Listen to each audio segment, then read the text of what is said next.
After years without that many comic book animated series, recently it feels like we're seeing an animation renaissance for superhero shows and movies. DC, Marvel, and even Image with Invincible are all putting out some of the best animated comic book adaptations we've seen in years. You'd think that with the abundance of live-action superhero films, we would have seen a lot more animated series as well. But throughout the mid to late 2010s, there seemed to be kind of a drought in animated adaptations of superhero comics. Things have been changing these past few years though, with amazingly creative and boundary-pushing movies like the Spider-Verse films, or shows like X-Men '97. And, of course, DC's My Adventures with Superman, that had already proven itself to be a great reinterpretation of the Superman mythos with its first season, which I already reviewed last year. But Season 2 honestly really exceeded my expectations, with how exceptionally well they continued developing the show's world, its cast of characters, and how they kept reinventing Superman's lore in exciting new ways. And more specifically, there's one reinterpretation of a character that, in my opinion, resulted in the best and most compelling storyline that has come out of the show. I'm talking about this season's fantastic adaptation of Supergirl, which surprised me with how dark and insane they were willing to get. The character's backstory from the comics has always had a tragic sense to it, since, unlike Clark, who escaped from Krypton when he was a baby and doesn't really remember his home planet, in most Supergirl origin stories, like in the Silver Age or in the post-crisis continuity, they show that Supergirl was actually already a young girl or even a teenager when Krypton exploded, and years later when she arrived on Earth, she had to deal with the trauma of remembering the place where you grew up and knowing that it's gone and that everyone you once knew and loved have all died. That's already a pretty tragic origin story for a superhero, but Kara's new backstory in this show is downright dark, disturbing, and honestly insane, given that she grew up being manipulated, brainwashed, and tortured by Brainiac, who raised her as if he was her father and was the only other conscious being that she interacted with for her entire life. Brainiac kept her under control by making her yearn for the dream of rebuilding Krypton, and one day finally having a family, friends, and a community. Something she grew up desperately wanting because the only way that Kara was able to interact with Krypton was in a simulated reality. She could only see recordings of a dead planet that was supposed to be her home, constantly dreaming of a life that she never got to live. Brainiac instilled these insecurities in her in order to make her more compliable and force her into reaching out to other alien planets under the guise of wanting to rebuild the Kryptonian Empire, and that way she could finally have a home. But in reality, she was being mind-controlled into repeatedly destroying and killing entire civilizations, with her memories being erased every time in order to continue following Brainiac's evil orders. This was a really compelling angle to take on the character, and I think that Kara turned out to be one of the most engaging characters in the entire show, which is a great thing, since she basically served as a co-protagonist of this season alongside Superman, and the story greatly benefited from it. I also think that having her and Clark have the same age is also a refreshing new perspective that presents a new dynamic in the relationship of these characters. Even though they're supposed to be cousins, usually Superman is more like an experienced and protective uncle to Supergirl. But in My Adventures with Superman, they feel like bickering siblings that tease each other and are more on the same level in a sense. They had very different lives, but are still going through similar issues that make them relate to each other, and also makes the audience empathize more easily with Supergirl. But more specifically, there's a theme in particular that this season's protagonists go through that connects all of their character arcs, and made the entire storyline feel more thematically cohesive. Clark, Kara, and Lois in this season are all going through issues of alienation and isolation. This is the biggest personal conflicts that our main characters have to deal with and that connect them narratively. Once Season 2 starts, Clark is feeling heavily alienated, isolated, and insecure. The very first scene in the first episode of the season establishes this. Am I not your son? Am I not human? No. You're not their son. And you'll never be human. After the end of Season 1, we saw that Superman was pretty much established as the protector of Metropolis after saving the entire city from Parasite. But even in those early episodes, we already saw that not everybody likes, trusts, or feels safe with Superman. And that feeling of mistrust and fear is growing among certain people. Clark is feeling alienated from his family, friends, and even his position as Superman, given that now he's a public figure and a lot of people are rejecting him even more than before. Clark's feelings of alienation was the biggest personal conflict that he was dealing with, and the main driving force behind most of his decisions and plot developments in the story, since he sent a signal to Kara and later left Earth with her exactly when he was narratively feeling the most alienated and rejected by friends and society, something that Brainiac later used to try to manipulate him. These insecurities of alienation is also something that gets in the way of Lois and Clark's relationship. Lois, does it ever bother you that I'm not human? Does it ever bother you that I am? Just like Superman is dealing with feelings of alienation, Lois is feeling insecure because her father has reappeared into her life and it resurfaced a lot of old baggage that she has with him. Lois is dealing with abandonment issues that are now resurging after she tries to get closer to her father and make him stay with her. They have always had a difficult relationship, since Sam Lane's job with the army forced him to constantly move around, which made Lois have to go through an unstable childhood, where none of the people she ever connected with stayed in her life. Even her mother and Sam's wife ended up leaving them, and because Sam Lane was too emotionally distant, and in the end, even he abandoned Lois. This is why Lois later rejects Clark and says that their relationship isn't working. Lois chooses to abandon Clark first as a defense mechanism, since she is so afraid of the possibility that Clark will abandon her just like her father did, and she sees it as something that is inevitably going to happen. So she chooses to leave Clark first as a way of protecting herself, since she is currently dealing with such heavy insecurities. Another thing that is making Lois insecure is the fact that she's a normal human being and feels inadequate to be Superman's partner, like she can never be enough for him. In the episode Most Eligible Superman, we can see how insecure she is. When Superman is interacting with more famous and successful people, she feels like she can never be enough for Superman, and that eventually he's just gonna leave her, just like her father did. Ultimately, Lois and Clark are able to reconcile, and their relationship grows stronger after they're able to truly be honest with each other and show their vulnerabilities. This is why Lois says that she finally realizes that love is not for cowards when trying to rescue Clark. She realizes that in any relationship, in order to truly love someone and be loved in return, you need to open yourself up. Not only are you opening yourself to another person and showing your true self and emotions, but you're also opening yourself to the possibility of getting hurt in the future.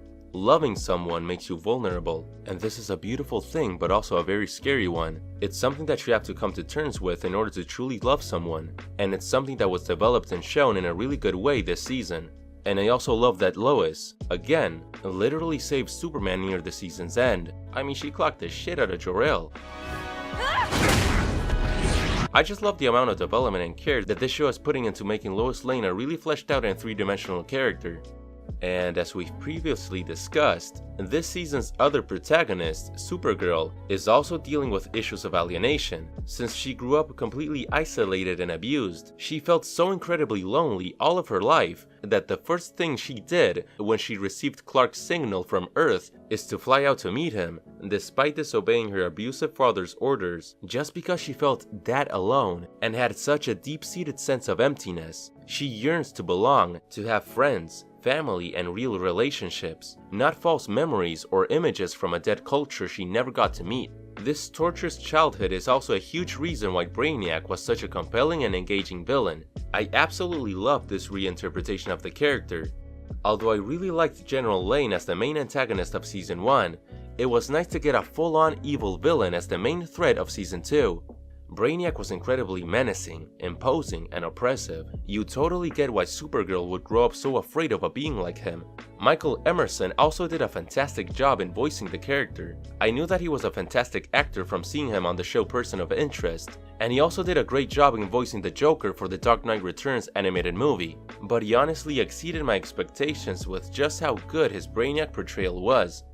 A common criticism from the first season of the show is that the villains seem to be lacking, both writing-wise and in their visual designs, but I honestly think that this season improved on that, with them focusing on more developed and well-thought-out villains like the aforementioned Brainiac, and also, this show's version of Lex Luthor, who, if you already watched my full video breaking down why I think this reinterpretation works, then you already know that I absolutely love how they took their time in carefully developing Luthor and showing his gradual rise to power and influence. Some people complained that he felt like Amanda Waller's lackey and that he was just working for her. But if you really think about what Jimmy Olsen said to Luthor when he tried to cheer him up and motivate him, then you'd realize that Luthor was only using Amanda Waller. This scene is beautifully ironic, since Jimmy says to Lex that he needs to quote-unquote find the people who will make his dreams happen, which Lex obviously interprets as finding the people that he can use and manipulate into achieving his goals. This is another reason why Lex isn't simply a lackey of Amanda Waller, because he was just using her, just like he used Professor Ivo. She's just another stepping stone on his path to becoming Superman's greatest enemy. Lex throughout the season was being set up as the next main big threat from Earth. After he gains Waller's trust, the show treats Lex as the real upcoming bigger threat, not Waller. All the most important character moments go to Luthor, like the entire episode where he debates Jimmy. And even when Amanda Waller speaks to the US government about the threat that Superman poses, it's Lex who does the talking, and Waller is standing behind him. The composition of the frame itself shows that Luthor is the one that's taking charge and center stage. The season just did an overall great job in developing his character. This season was also fantastic at continuing to expand and develop its world. They gave more background as to how Kryptonian civilization was. It's a refreshing take to have Kryptonians already have powers when they lived in Krypton.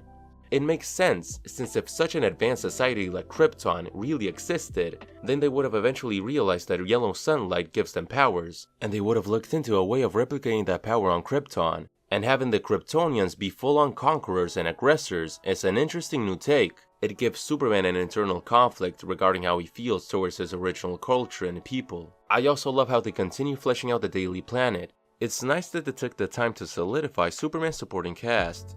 Seeing Steel was also awesome, even though I'm not the biggest fan of his design, and I hope that he gets more suits in the future. It was also great that they continue focusing on world building and expanding this new iteration of the larger DC universe. I love that they showed a Parademon, a Green Lantern, and a Thanagarian, and I really like their designs. Season 2 overall did a great job in continue developing its characters and making them grow from the point that they were left off by the end of Season 1, and the show really improved in most areas. Still though, that doesn't mean that it didn't have any negative aspects to it. While the show's villains and their depictions did improve overall, there were still some issues. The first season used stolen Kryptonian tech as a homogenized backstory for the villains. It's similar to what some CW superhero shows did as a connective tissues for their season story arcs, like the meteor shower in Smallville or the particle accelerator in Season 1 of The Flash, which were used as a common background for most of their villains and as a means to tie them all into the main narrative. The thing is that by doing so, they are often compromising the original villain's personality and uniqueness. Silver Banshee, for example, in the comics, has magic as a source of her powers, which makes her really unique in Superman's rogues gallery,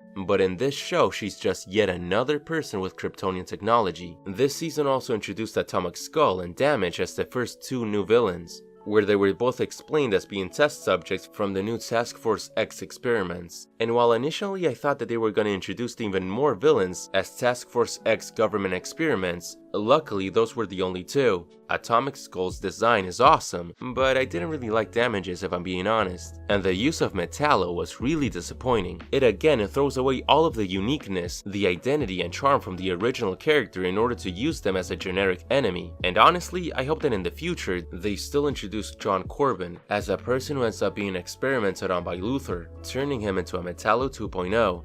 That way we can have a Metallo with an actual personality. But even in that case, I hope that the writers from the show don't go overboard in making their villains feel so homogenized and similar. LexCorp and Luthor are being presented as big threats for Season 3, but I hope that they don't use it as an excuse to introduce all of the new Season 3 villains as LexCorp experiments. It's not necessary for every single villain to be connected to each other in some way. Variety is a good thing.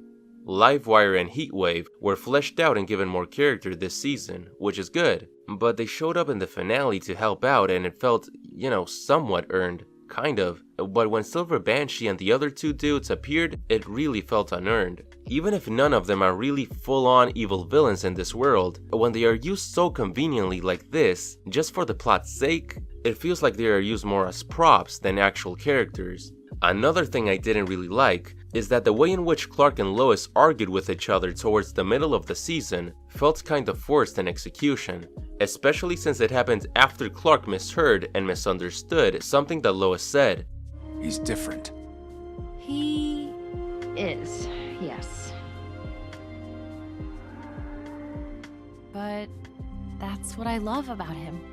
This was really cliche, like something you'd see in a rom-com as a contrived and forced way for the two main lovers to drift apart and have some turmoil before they inevitably get back together. It could have been handled differently, and Lois and Clark could have simply had a conversation that escalated into an argument just out of pent-up frustration, without the need of a cliche rom-com misunderstanding. All these criticisms are still pretty minor considering just how much the show improved this season. And these aspects are just more ways that the show could improve moving forward with all of the exciting things they teased for future seasons. Season 3 has already set up Lex Luthor as the next big threat, Amanda Waller is on the run, Hank Henshaw was introduced, and his dislike for Superman has already been established. So eventually we could see Cyborg Superman. They also still haven't introduced important elements from the Superman mythos, like the Phantom Zone for example. And while this season revealed that it was Brainiac the one who ultimately destroyed Krypton, there's still the mystery of who was the alien race that was at war with Krypton before they died, the ones that Krypton couldn't beat and wanted a ceasefire because of it. Maybe they were Thanagarians, Daxamites, Renians, or maybe it was Darkseid and Apocalypse. It'd be really interesting to see that get addressed. But I think that I've rambled long enough about this season of My Adventures with Superman. It just exceeded my expectations with how much it improved from last season and how good it was. But what do you think? Did you also enjoy Season 2? What did you think of these reinventions of Supergirl and Brainiac? And what are you most excited to see in Season 3? Please share your thoughts in the comments. And as always, thank you so much for watching.